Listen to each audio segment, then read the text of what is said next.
자, 이번 클립에서는 지난번에 제가 왕과 궁궐에 관한 어휘에 관련한 이야기를 했었는데요. 이번에는 그거에 더 이어 왕과 궁궐 그것뿐만 아니라 이 지배 계층들 이들이 언어에 남긴 어떤 흔적들이 어떤 게 있는지를 간략하게 또 한번 살펴보겠습니다. 자, 여러분들 저거 보시면은 많이 누구나 다 익숙하고 많이 아는 표현이죠. 블루투스 아닙니까? 자, 이 블루투스도 알고 보면 사람 이름에서 나온 거죠. 자, 누구냐? 덴마크를 통일을 한 왕, 덴마크뿐만 아니라 노르웨이도 병합을 했죠. 자, 그 누구냐? 하랄드 블라탄드라는 왕이 있죠. 물론 하랄드 블라탄드 보면 그렇고 하랄드 1세라고 하죠. 자, 이분이 덴마크 사람이란 말입니다. 자, 덴마크의 조상들, 즉 바이킹족들이 쓰던 그 말을 뭐라고 합니까? 룬 언어라고 하죠. 자, 이 룬 언어로 요 하랄드 블라탄드를 표시하면 하랄드 요하 블라탄드 어떻게 시작되느냐? 이렇게 시작이 된다는 거죠. 자, 그러면 이 두 개를 합치면 요 모양 블루투스가 나올 텐데 왜 블루투스가 이분의 이름이 블루투스로 됐냐? 자, 1996년에 인텔의 엔지니어였던 짐 카단이라는 사람이 자, 이 컴퓨터와 주변기기, 대표적으로 핸드폰, 이 장치들 간에 이 통신 규약을 만드는데 뭔가가 서로 다른 뭔가가 합쳐지는 그런 개념이지 않습니까? 그래서 이 덴마크를 통일을 해서 노르웨이까지 병합한 이분의 이름을 따서 그러면 표기를 해보자. 자, 근데 왜 이 하랄드 블라탄드 이분은 또 어떤 분이셨냐? 블루베리를 굉장히 좋아했답니다. 자, 그러니까 블루베리를 너무나 즐겨 먹던 나머지 이빨이 어떻게 돼?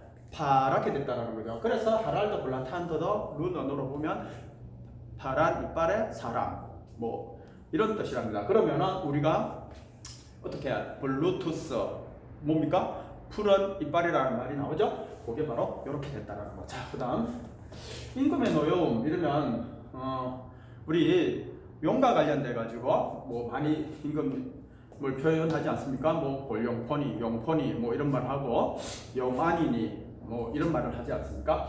자, 이 용의 목에 거꾸로 난 제가 읽어본 책에서는 49개의 그 비늘을 잘못 건드리면 이 용이 어떻게 됩니까? 그 비늘을 건드린 자를 그대로 죽여버린다고 하죠. 자, 그걸 또 뭐라고 합니까? 우리 영화에 대했었죠? 영린이라고 하지 않습니까?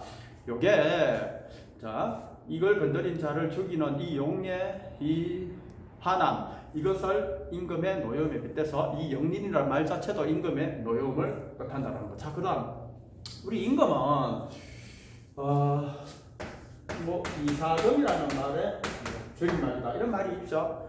자, 처음에 왕을 정할 때 어떻게 사과에 이빨 자국을 딱 내서 이빨이 낸 자국 그게가 더 많으면 많을수록 왕으로 뽑아서 그래서 사과에 난 이빨 자국 이사금 여기에서 줄여서 임금 이렇게 됐다고 하잖아요. 자, 그러면 이 고려 말의 건문세조 너무나 이 양민들을 이 백성들을 수탈하고 했던 게 너무 심했죠.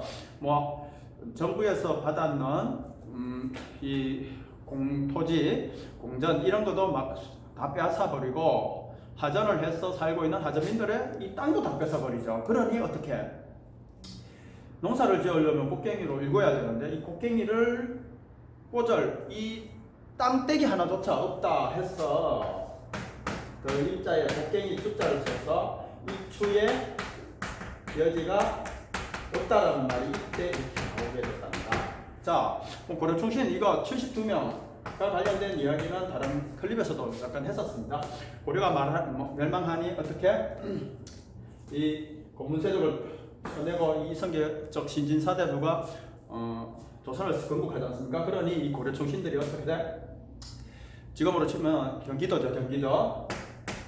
이 백풍군 금동에 들어가가지고 평생 6길로 나아가지 않고 이 신진사대부들이 좀 도와다오라고 손길을 내밀어도 거절하고 공부에만 매달렸는데 어떻게 이 신진사대부들이 뭐 다 죽였다고 하잖아요. 불에 태워서.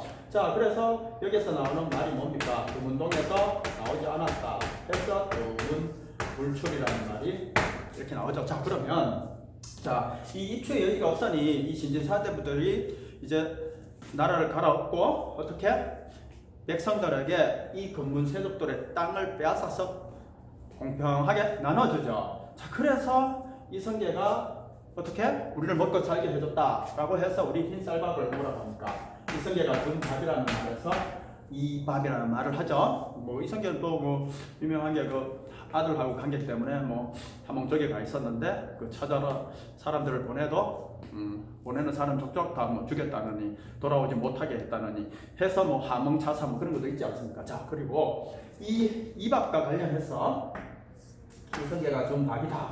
그래서 이 밥 뭐 이런 표현을 썼는데 우리가 멀리서 이래 보면 이 종기에다가 쌀을 흰 쌀을 서먹히 담아놓은 이 모양을 닮았다 해서 이 나무를 본래는 이 밥 나무라고 했는데 발음이 바뀌어서 뭐라고 합니까? 이팝나무라고 하죠. 자, 이 이팝나무는 물풀의 나무가의 뭐 일종이다라는 거. 자, 그럼 우리 궁궐에서는 이 호칭에 대한 이야기를 한번 해볼까요? 자, 먼저 여러분들 뭐 대감은 알지 않습니까? 우리 조선시대에는 품계가 어떻게 됩니까? 정일품, 종일품 이런 식으로 해서 정구품, 종구품까지가 있지 않습니까? 자, 대감은 어떻게?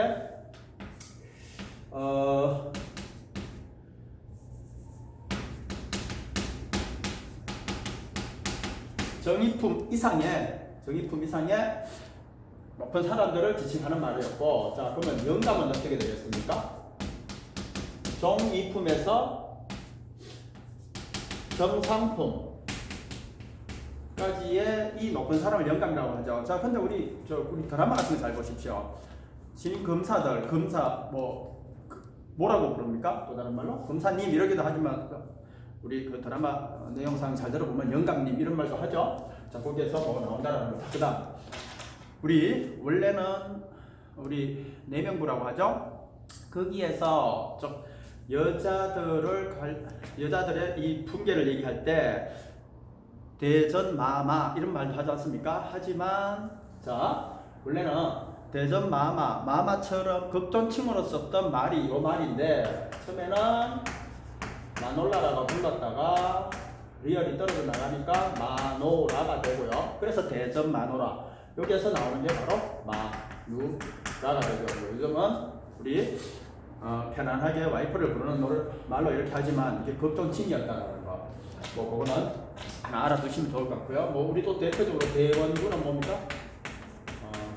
본인은 왕이 못 됐지만 아들이 왕이 된 경우. 자, 대표적으로 고종의 아버지 황선대원군이지 않습니까? 자, 그래서 대원군은 왕의 아버지, 즉 원래 선왕이 자식이 없이 후사가 없이 죽고 나면 이 방계혈 쪽에 이 자식들을 왕으로 추대하고 하지 않습니까? 그러면은 그 추대된 왕의 아버지고 대원군이잖아요.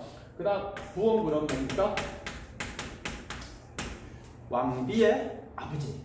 자, 우리 부마가 뭡니까?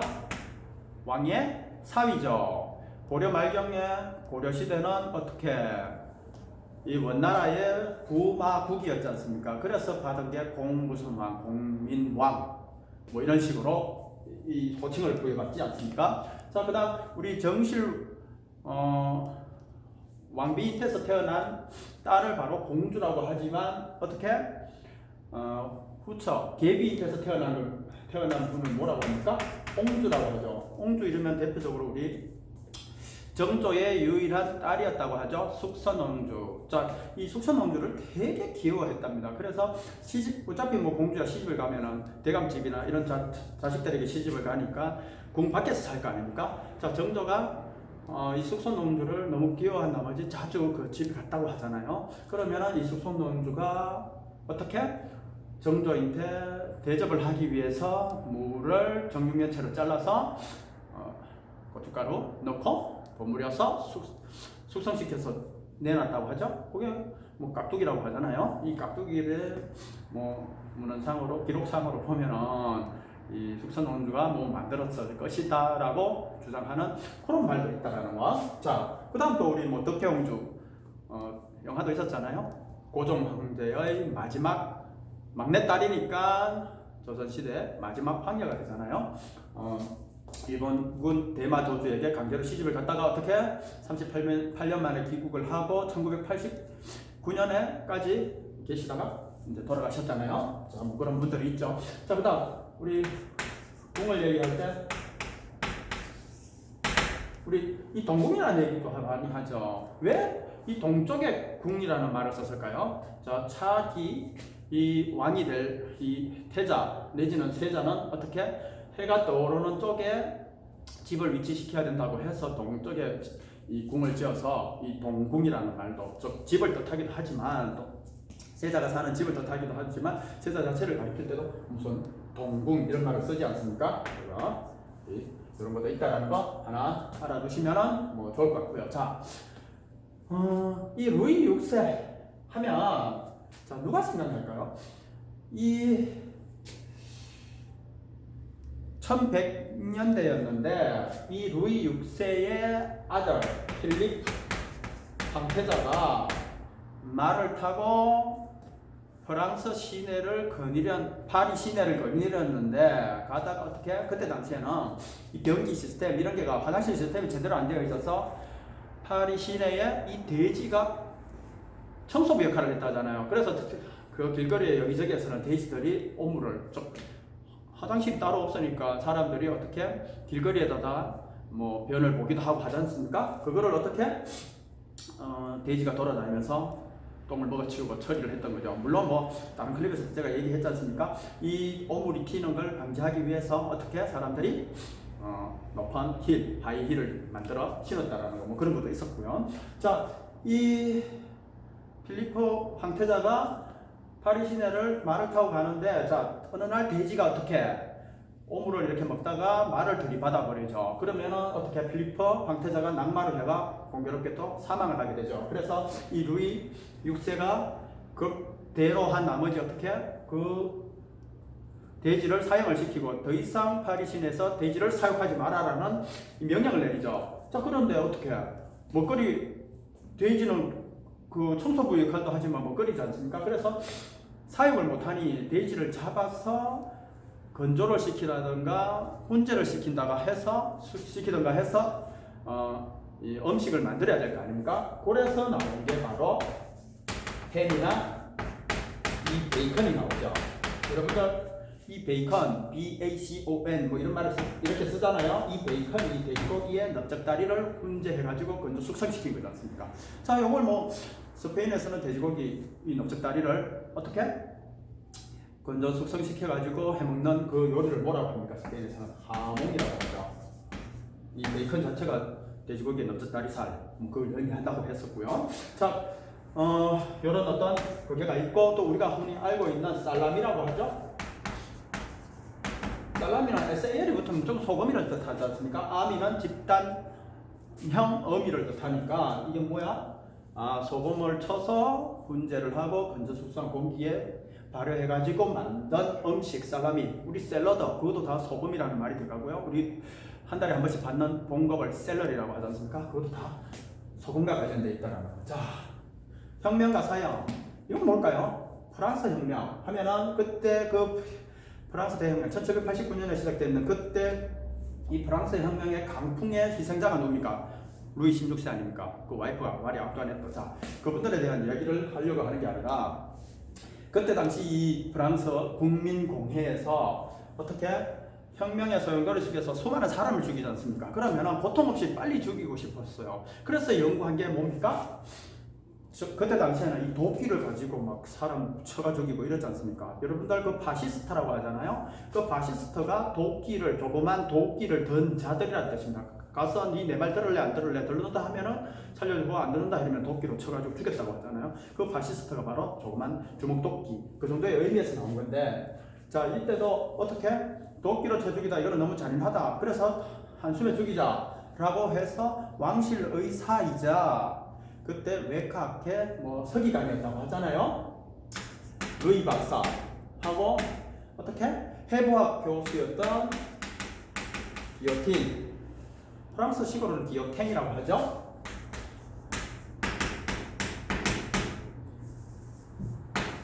뭐 이렇게 표현을 하는데 뭐 유가 들어가기도 하고 떨어져 나가기도 하죠. 자,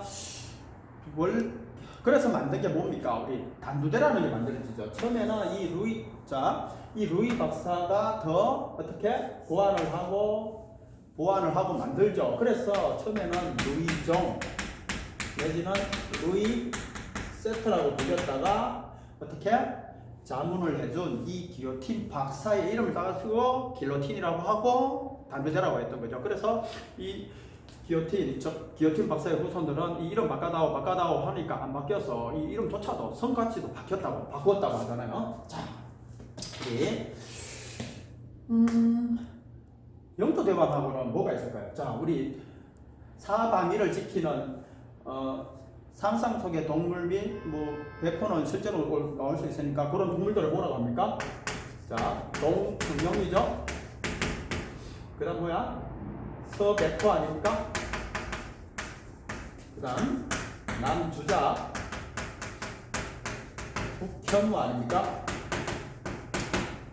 자, 이 영조 정조 시절에 이 노론 소론 갈라져서 너무 이 단파사와 말사문이 이 영조가 떴다간 나머지 어떻게 됩니까? 이 사방 사신들의 이 의미를 살려 사방위를 다 잘 살펴서 두루두루 살펴서 우리 이 위기를 헤쳐나가보자 해서 탕평책이라고 했지 않습니까? 자, 그래 동청룡 풀어지 않습니까? 이 시금치를 둥그리고 서백호 당면 하얗지 않습니까? 그 다음 남주자 빨갛잖아요? 그럼 뭐 당근을 넣고 북현무 김을 넣고 그러니까 이걸 넣어서 버무려내서 이 앞으로 우리 이 난국을 잘 타게 해보자. 그래서 탕평책을 한번 잘 실현해보자 라고 해서 그 자리에서 내놓던 요 음식을 뭡니까? 탕평채라고 하지 않습니까? 자, 요거는 우리 뭐 일반적으로 나라를 얘기할 때 이건 엠파이어라고 하면 제국 아닙니까? 제국 밑에는 나라들이 있고 그 나라들 밑에는 트라이브라고 하는 이 부족이 있고요. 이 부족들은 어떻게? 클랜이라는 하는 이 시족들로 구성이 되죠. 시족을 모아서 부족이 되고 부족들이 더 커지면 국가가 되고 국가를 더 모으면 제국이 되는데 자 여기에서 여기에 가장 큰 근간은 이 바로 부족이었다는 거. 이 부족이 나라와 또는 제국에게 뭐를 바칩니까? 공물을 바치죠. 그 공물을 이 부족이라는 말에서 나와가 트라이브라고 하죠. 그러면 이 제국 입장에서는 이 부족에서 올라온 곡물을 지들만 먹는 게 아니라 다른 부족들에게 어떻게 합니까? 나눠주죠. 그게 바로 우리 분배하다, 배포하다라는 것의 디스트리뷰트 아닙니까? 자, 이 곡물이 디스는 away거든요. 이쪽 저쪽으로 나눠준다. 그래서 디스트리뷰시 되죠. 그리고 이 제국을 지탱해준 가장 큰 이 근간이 부족이라고 했는데 부족이 온전하게 커는 completely와 together인데 여기서는 completely의 개념으로 받아들이시면 될 겁니다. contribute 완전하게 공물을 바쳐서 제국을 뒷받침해줬죠. 그래서 contribute는 헌신하다 이런 말이 나오죠. 자, 그다음 이 부족이 이 제국이나 나라들을 못 믿겠어요. 그럼 어떻게 돼? 반란이 일어나죠. 그러면 나라가 쇠망할 수도 있고 그걸 뭐 당연히 진압하고 다시 더 크게 강대해질 수도 있는데 자 그러면 이 나라가 누수가 생겨요. 누수가 생기면 어떻게 해요? 특정 부족의 탓으로 돌려야 될 거 아닙니까? 그게 바로 어트리뷰트라고 해서 AT는 원래 AT가 오죠? 이 D가 T 때문에 잠동화 현상이 일어나는 거고요. 어디로? 이 부족 탓으로 돌리다. 무엇을 탓으로 돌리다. attribute, contribute, distribute, tribute, drive 다 여기서 나온다는 거. 우리 뭐 게임 좋아하는 학생들 같은 경우는 우리 뭐 배틀그라운드다 이거 전에 뭐 클래시 오브 클랜이라 이게 C족 뭐 이런 것도 거기에서 우리가 볼 수가 있었던 거죠. 자, 요 정도를 또 우리가 우리 언어 생활에 뭐 써먹을 수 있는 부분이 있으면은 잘 활용할 수 있으면 그만큼 우리 언어가 풍부해지지 않을까요?